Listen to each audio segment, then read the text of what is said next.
জনাব অধ্যাপক মুশফিকুর রহমান সাহেব এখন আপনাদের সামনে সংক্ষিপ্তভাবে বয়ান পেশ করবেন।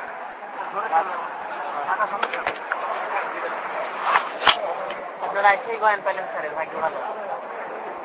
তোমরা তো বাইরে ছিল, তোমরা যোগাযোগ করার আলহামদুলিল্লাহ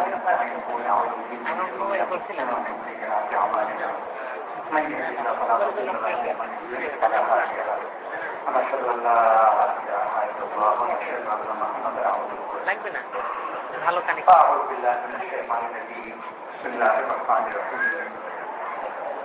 لا أبرح حتى أبلغ مجمع البحرين أو أمضي حقوقا. وقال رسول الله صلى الله عليه وسلم كلمة الحكمة ضالة المؤمن فمن وجد فهو أحق بها فكما قال عليه الصلاة والسلام.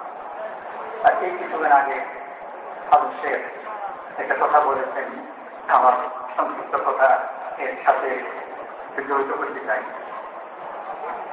انظر إلى ما قال ولا تنظر إلى ما قيل ولا تنظر إلى من قال. দিনের এই বুনিয়াদ হচ্ছে বিশ্বস্ততা। ওখানে দেখতে হবে যে কে বলছে।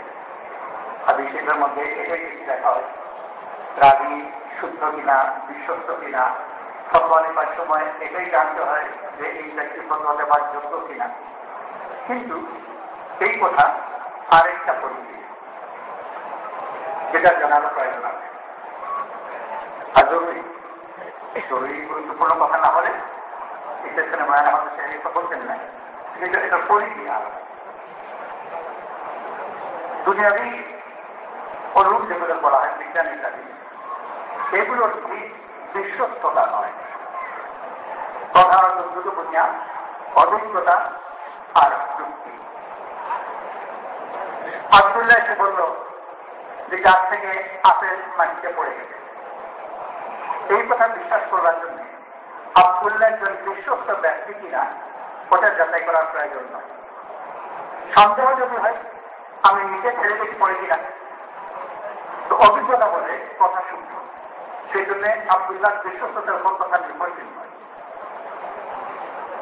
আব্দুর রহমান বলল কিনা 2 পাস হয়, এই কথা বিশ্বাস করার জন্য আব্দুর রহমানের বিশ্বস্ততা জানা জরুরি নয়, তার উপর নির্ভরশীল নয়, কারণ যুক্তি জড়িত। কিন্তু দিনে কোরআন শরীফের আয়াতটা শুদ্ধ কিনা, হাদিসের কথা শুদ্ধ কিনা, ওটা জানতে হবে যে যা যিনি বলছেন উনি বিশ্বস্ত ব্যক্তি কিনা, বড় জরুরি জানা। থেকে দুনিয়াবি যাবতীয় কথা বললাম, দিনের উপর আমল করতে হলে এই অংশের প্রয়োজন আছে। সেগুলোতে একটা হয় না, এগুলো জড়িত তাকওয়িনী আহকামের সাথে, সৃষ্টি জগতের আহকামের সাথে জড়িত। যেমন ফজরের নামাজ সূর্য উদয়ের সাথে জড়িত। ফজরের নামাজ শরীয়তের হুকুম, কিন্তু সূর্যের উদয় তাকওয়িনী হুকুমে হয়, ওইটার সাথে জড়িত। এই অংশ জানবার জন্য সূর্য উদয় অফজরের ওয়াক্ত হলো কি না হলো, এটা একজন হিন্দুটার থেকে মুসলমানের কাছ থেকেও জানা যায়। আমি নিজেও জানতে পারি, 28 দিনটা গিয়ে বুঝতে পারি চাঁদ উঠলো কি উঠলো না, ওইটা রমজানের সাথে জড়িত। ওই অংশ বিশ্বস্ত ব্যক্তি ছাড়াও জানা যায়। মাত্র 2 জন লোক বলে তার দেখেছে, তখন তো বিশ্বস্ততার প্রশ্ন ওঠে। কিন্তু সম্পূর্ণ গ্রামের লোক চাঁদ দেখেছে, আমিও দেখেছি, তখন আমরা দেখেছি এটাই চলবে।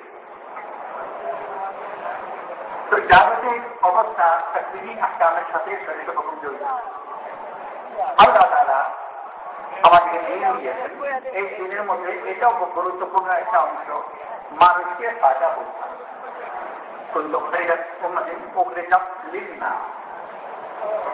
তার কোন ফায়দার প্রয়োজন এটা যদি আমি না জানি তাহলে তাকে ফায়দা পৌঁছাতে পারবো না। ফায়দা পৌঁছানোর আরেকটা দিক হল লোকসান থেকে বাঁচানো।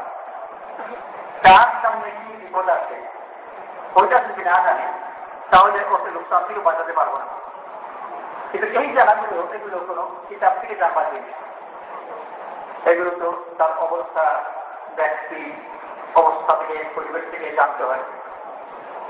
তার বাড়ি, ছেলে জন্ম হয়েছে, আমিও কোথাও যাই না, সবার উপর ওয়াজ করলাম, ভালো কথা বললাম, কিন্তু এই অবস্থায় দরকার ছিল শুকুরের উপর কথা বলা। আর গতকাল বাপ মারা গেছেন, আমি শুকুরের উপর কথা বললাম, যেহেতু বাপের মারা যাওয়ার কথা জানি না, আর দরকার ছিল সবার উপর বলা। তো কথা ঠিক বলেছি, কিন্তু শ্রোতার ফায়দা কম হবে, কারণ তার অবস্থার সাথে মিলছে না। তো হিকমতের মধ্যে এটাও আছে যে তার অবস্থা জানা, মানুষের অবস্থা, পারিপার্শ্বিক অবস্থা। ফার্সিতে কথা বলা হয় মাধ্যম সন্ন্যাসী, মৌকা সন্ন্যাসী, ব্যক্তিকে চেনা, অবস্থাকে চেনা। মুসা আলাইহিস সালাম নবী কিন্তু শিখতে পেরেছেন। এই শিখতে বের হয়েছেন, যার কাছে শিখতে পেরেছেন কথাগুলো সব অস্পষ্ট, কিন্তু এর মধ্যে একটা জিনিস বড় স্পষ্ট, সেটা হচ্ছে বড় গুরুত্বের সাথে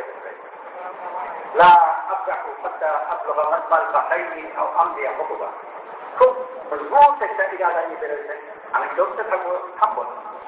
কোন তুচ্ছ জিনিসের জন্য একজন নবী এরকম গুরুত্বের সাথে কাজ করবেন, খুব বড় গুরুত্বপূর্ণ জিনিস। যার কাছে গিয়েছেন অস্পষ্ট, কোন অসুবিধা নাম বলা হয়, ক্ষেত্রে সমিতিতে উল্লেখ আছে অন্য জায়গা থেকে, আর পরিচয় খুব পরিষ্কার ভাবে দেওয়া হয়। এমনকি মুসা আলাইহিস সালাম দেখার পরেও চিনতে পারতেন না, সেদিন পার হয়ে চলে গেলেন সিরিয়া বাড়িতে। যখন পেলেন বললেন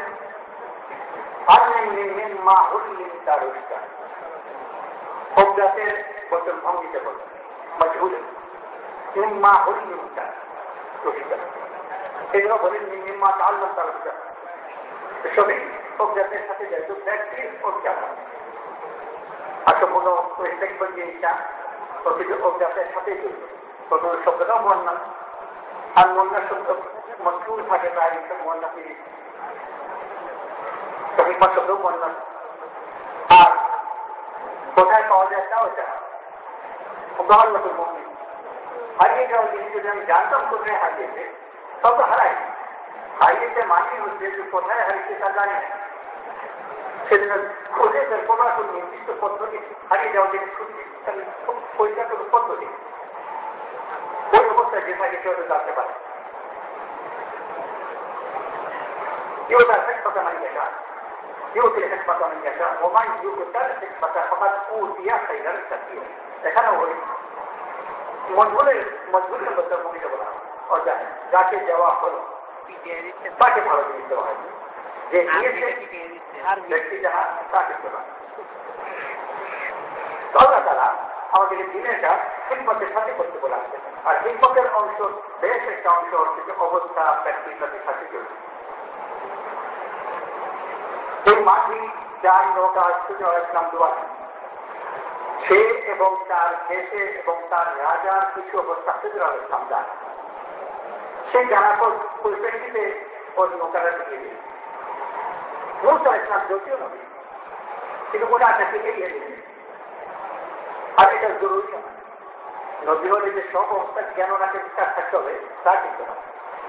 তখন সাল্লাল্লাহু আলাইহি ওয়াসাল্লাম ইজ্জত করে এসে মদিনার লোককে খেজুরের চাষ করতে দেখেন। খেজুরের চাষের মধ্যে নরকুট মান্দাপুরের সংমিশ্রণে নল করানো হয়, তার কি বলা হয়। এই জিনিস সাল্লাল্লাহু আলাইহি ওয়াসাল্লামের জানা ছিল না, আর যা না জানা কোনো দোষ হয়। কৃষিকাজ কেন জানবে, এই জন্য বললেন যে তোমরা যেভাবে জানো সেভাবে করবে। তো মুসা আলাইহিস সালাম এই রাজা, এই মাঝি, এই অবস্থাগুলো উনি জানেন না। আল্লাহ তাআলা যাকে যে ফায়দা পৌঁছাতে চান তাকে দিয়ে দিয়েছেন। ভবিষ্যতের একটা কথা ছেলে নাফরমান হবে, তাও আল্লাহ তাআলা জানিয়ে দিয়েছেন যাকে দিয়ে এই ফায়দা পৌঁছাতে চান। সবাই যারা যে সব ফায়দা হবে তাকে করে আল্লাহ তাআলা যাকে যে ফায়দা দিয়ে নির্বাচন করেছেন। রসূল সাল্লাল্লাহু আলাইহি ওয়াসাল্লাম আবু হুরায়রা রাদিয়াল্লাহু আনহু পাঠালেন, দেশ থেকে যে লা ইলাহা ইল্লাল্লাহ বলে তাকে জান্নাত দেওয়ার সুসংবাদ দেন। ওমর ইবনে খাত্তাব রাদিয়াল্লাহু আনহু রসূল সাল্লাল্লাহু আলাইহি ওয়াসাল্লামের কাছে এসে বাধা দিলেন, বলে এরকম বলছেন না, তাতে মানুষ আমল করার শেষ সিধা নিয়ত থাকিল লা ইলাহা করে জোরে আসিল দোকান সাল্লাল্লাহু আলাইহি ওয়াসাল্লাম ওমরার কথা মানলেন আর পাঠাই, কারণ আওয়ামের অবস্থা ওমরা জানো বেশি জানবার কথা, উনি আওয়ামের সাথে থাকেন, নিজের অবস্থাতে চিকিৎসা করে চলবে না। রসুল করিম সাল্লাল্লাহু আলাইহি ওয়াসাল্লামকে জন্য আল্লাহ তাআলা আগে থেকে গুনাহ মাফের সুসংবাদ দিয়েছেন, রসুল সাল্লাল্লাহু আলাইহি ওয়াসাল্লাম ইবাদত বাড়িয়ে দিয়েছেন, আফালা কুনতুম আবদান শাকুরা। কিন্তু সবাই এই অবস্থা, অনেকে আবার ছেড়ে উঠেছে।